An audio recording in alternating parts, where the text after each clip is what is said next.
Nous allons lire dans l'Évangile selon la présentation particulière à Matthieu,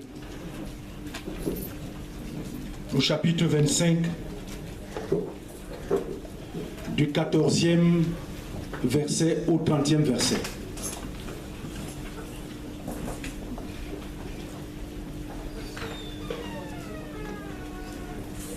Voici le contenu de ce passage. Il en sera comme d'un homme qui, partant pour un voyage, appela ses serviteurs et leur remit ses brebis. Il donna 5 talents à l'un, 2 à l'autre et 1 au troisième, à chacun selon sa capacité, et il partit. Aussitôt celui qui avait reçu les 5 talents s'en alla les fit valoir, et il gagna 5 autres talents. De même, celui qui avait reçu les 2 talents en gagna 2 autres. Celui qui n'en avait reçu qu'un alla faire un creux dans la terre et cacha l'argent de son maître.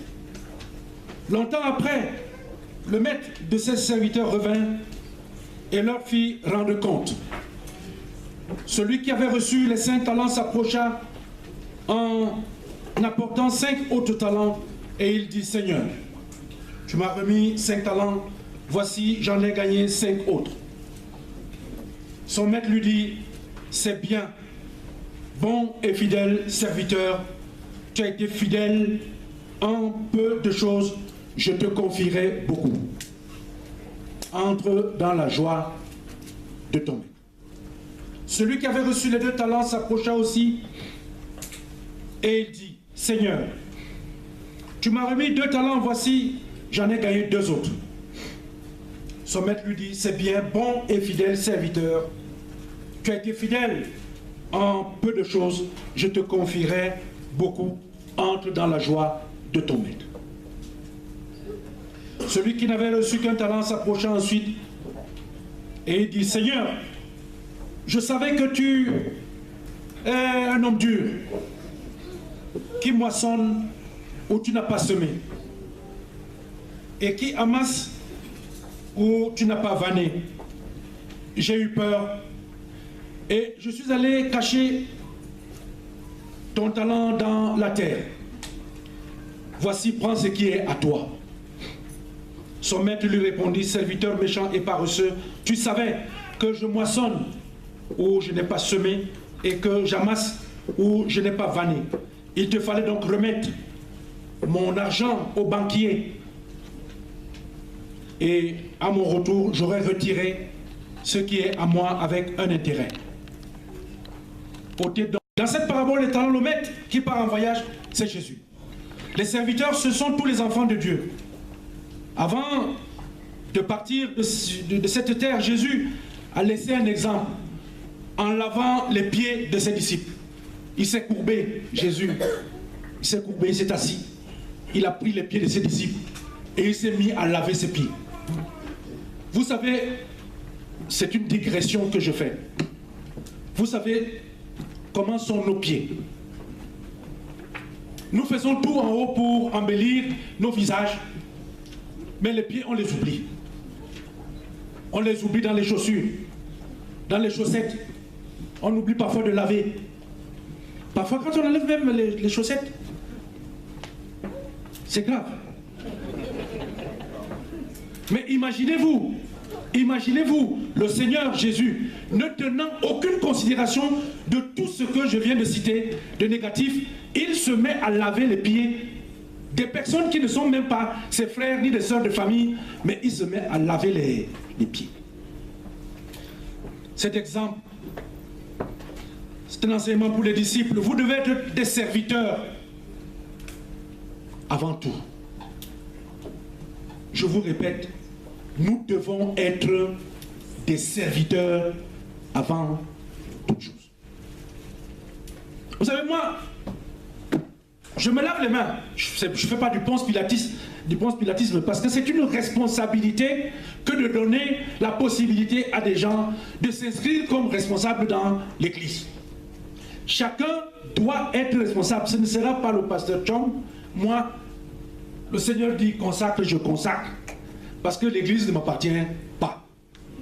Moi, je libère. Mais je vous dis, vous devez être des serviteurs avant tout.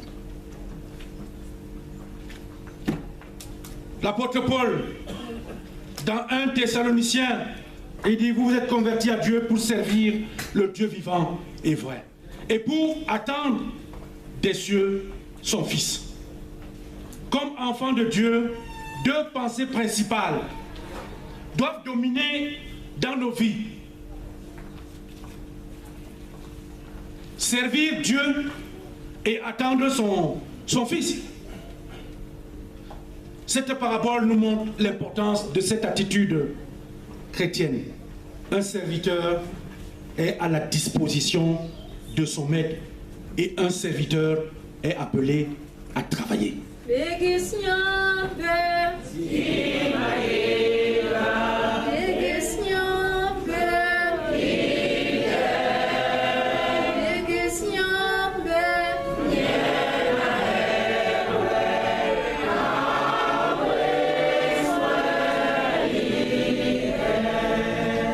Il faut donc servir Dieu et non se servir de Dieu.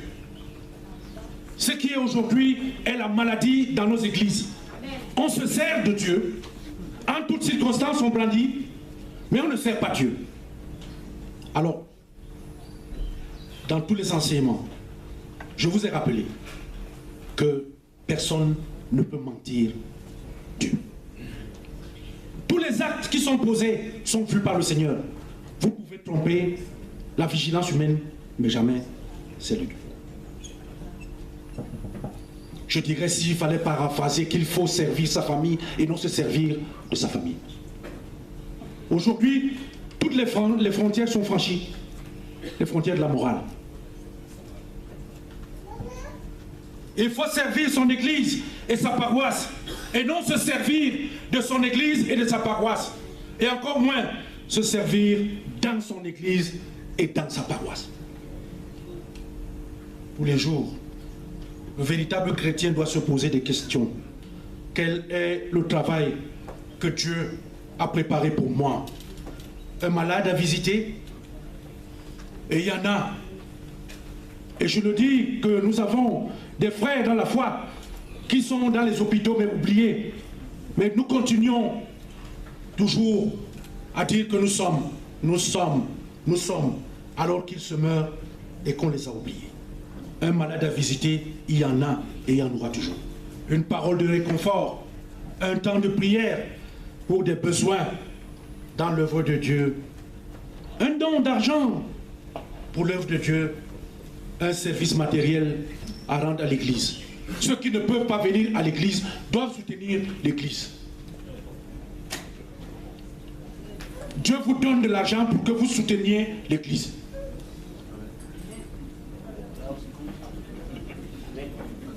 Mais les gens qui ont les freins à main, quelqu'un a l'argent dans la poche, il ne peut pas donner. Il faut donner. Parce que celui qui ne donne pas, c'est quelqu'un qui est malheureux. Ça va finir.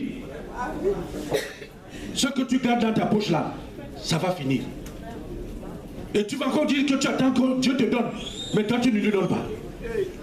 Si tu ne peux pas aller à l'église, tu vois quelqu'un qui s'en va à l'église, dis-lui que ancien, mets là-bas pour moi. Et laisse-le mettre dans sa poche, ne pas mettre là-bas. Il porte son sac lui-même. Voilà comment ça se passe. Ce n'est pas le travail qui manque dans une famille. Ce n'est pas le travail qui manque dans une maison. Moi, ma femme, maman nous disait toujours, avant de sortir, regardez s'il n'y a plus rien à faire dans la maison. Il y a toujours à faire dans la maison. Il y a toujours à faire dans l'église. Il y a toujours du travail. Le travail ne manque pas dans la maison de Dieu.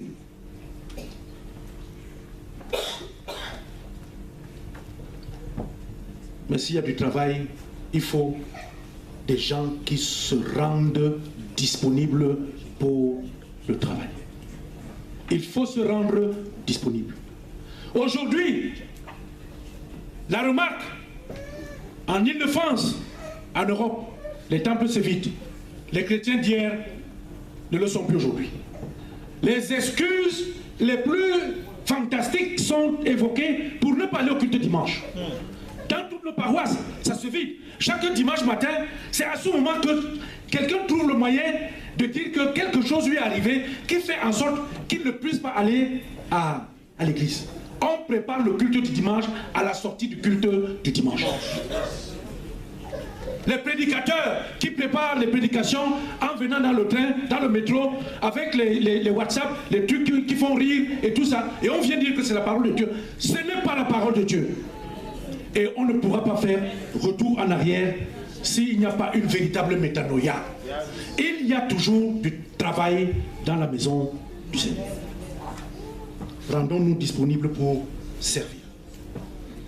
Ne disons pas que nous ne pouvons pas, parce que tous, nous avons reçu un trésor, mais un immense trésor. Le maître a confié des talents à ses serviteurs. Tenez, à l'époque de Jésus, un talent, cela représentait 6000 deniers. Or, quand on sait qu'un denier était le salaire d'une journée de travail, un denier, pour toute une journée, on trouve par équivalence qu'un talent représente le salaire de 20 années de travail. 20 ans de travail. On peut se rendre compte de l'importance de la fortune qui était entre les mains des serviteurs. Trop souvent, nous oublions les trésors que le Seigneur nous a confiés. Dans ces trésors, il y a la paix. Il y a la paix. Il y a la joie. Beaucoup de gens ne savent plus rire. Quand il sort de la maison le matin, si tu le rencontres, tu cherches où te cacher parce que tu as comme l'impression qu'on va te passer dessus. Les gens ne savent plus rire. L'espérance, la guérison, les exaucements de nos prières. Nous avons, chers amis, des trésors inestimables, sans compter les dons personnels et les capacités que le Seigneur nous donne.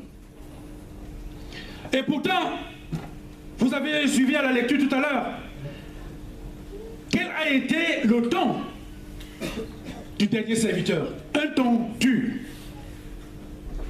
Il méconnaît l'importance de ce qu'il a reçu. Et il refuse d'en faire un bon usage. Non seulement il refuse d'en faire un bon usage, mais il en fait même un mauvais usage. Il n'a pas dilapidé son trésor, mais il a tout simplement caché. Quel drame! Le Seigneur dit jeter le serviteur dans les ténèbres du dehors. Un chrétien qui n'est pas engagé dans le travail de Dieu, sous quelque forme que ce soit, est en grand risque spirituel. Tout enfant de Dieu est appelé à faire valoir les grâces qu'il a reçues. Chaque enfant dans une famille doit apporter sa pierre à la construction de la maison. Chacun selon ses capacités. Le maître a fait une répartition des talents selon les capacités de ses serviteurs. 5 talents à l'un, 2 à l'autre et 1 au troisième. Il n'y a aucune description physique qui a été faite de ses serviteurs. Mais on peut aisément supposer que celui que le maître a eu à confier, ce qu'il a eu en face de lui, le Seigneur il a su pourquoi il a fait cette répartition ainsi. Il y a des gens qui veulent s'accaparer de tout. Ils ne regardent pas leur propre état. Toutes ces querelles dans nos communautés, nos églises, il s'agit de quoi? Je sais que je ne suis pas capable, mais je veux que quand même, c'est à moi qu'on donne. Mais pourquoi? Est-ce qu'on a le droit de confier un véhicule avec des passagers dedans à quelqu'un qui n'a pas de permis de conduire? Non. Moi, je n'ai pas de permis. Moi, je ne conduis pas. Je ne peux pas prendre le risque de mettre des gens en mouvement. C'est pour les conduire vers la mort. Nous avons des capacités différentes, comme les membres de notre corps. Et il en va de même dans nos familles. Et il en va de même dans l'œuvre de Dieu. Dans l'église primitive, les apôtres voulaient tout faire. Je dis bien, ils voulaient tout faire. Même servir, n'est-ce pas, aux tables. Mais ils ont eu la sagesse de choisir des hommes capables de faire ce service. Je dis bien qu'ils ont eu la sagesse. Il est toujours possible pour quelqu'un qui sert le Seigneur d'avoir un moment de sagesse.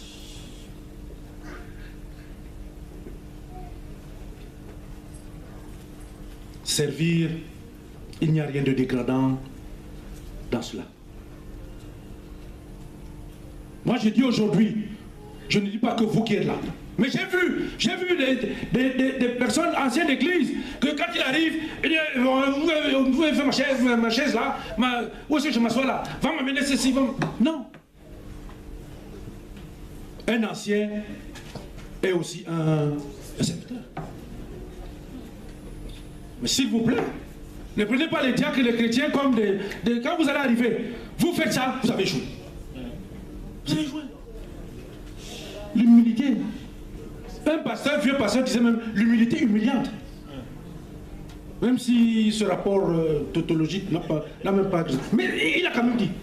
C'était pour mettre de l'accent, pour dire que dans l'église, il faut 3 qualités. La première qualité, c'est l'humilité. La deuxième qualité, c'est l'humilité. Et la troisième qualité, c'est l'humilité. Il faut être en capacité de s'arrêter à un moment donné. Qui que nous soyons, je le réclame, à un moment donné, il faut s'arrêter. Et on s'assoit et on demande, qu'est-ce que le Seigneur veut que je fasse?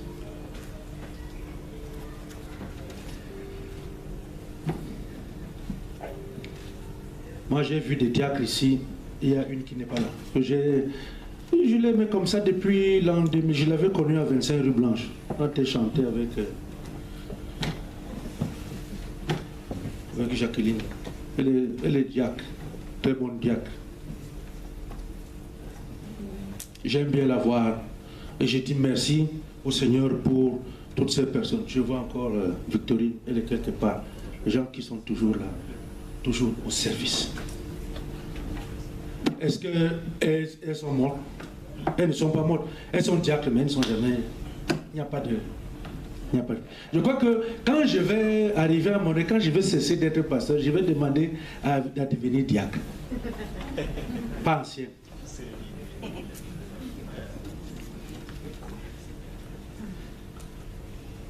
La récompense pour ces personnes qui font le ménage au culte, que nous considérons comme des moins que rien. Quand on prend les grandes décisions, on dit sort d'abord. Non, ces personnes-là sont des personnes bénies par le Seigneur. La récompense divine a été la même pour celui qui avait ramené 5 talents supplémentaires que pour celui qui n'en avait ramené que 2. Car avec des capacités différentes, tous deux avaient travaillé à 100% pour le maître. C'est-à-dire que ce qu'ils ont reçu, chacun à son niveau a fait à 100%. À 100%. C'est que ce que le Seigneur bien-aimé attend de vous qui venez. C'est que vous vous consacriez de tout cœur à son service. Je dis bien à 100%. Vous savez très bien que votre pasteur, le jour que j'ai manqué le culte, je suis là chaque dimanche avec ma soutane. Même comme à des moments on dit que à Paris non, il n'y a personne. Est-ce que vous connaissez les armées célestes et toutes ces brebis que le Seigneur a mis là? Et il y a du monde, on chante et on est heureux dans la foi, et le Seigneur nous ouvre toujours les trésors de sa grâce. C'est pour ça qu'ils ont le tissonné. Je suis toujours là. Ce n'est pas l'incapacité, mais plutôt la méchanceté et la paresse qu'il faut condamner. À l'instar du mauvais serviteur de la parabole, il y a dans nos communautés dans nos familles des serviteurs et des personnes ayant des capacités, mais qui ont décidé d'être des professionnels de la méchanceté. Ils savent bien ce qu'il y a à faire et à ne pas faire. Je vous ai enseigné, je vous ai dit clairement ce que vous devez faire et ce que vous n'avez pas à faire. Parce que les pasteurs n'enseignent pas. Je vous ai enseigné et je garde toujours pour chacun qui est passé par mes mains, je garde le témoignage que j'ai enseigné. Mais les gens agissent volontairement en allant dans le sens contraire du service. Le paresseux trouve toujours des excuses pour ne pas travailler. Mais sachez que devant le maître, il n'y a aucune excuse qui soit valable.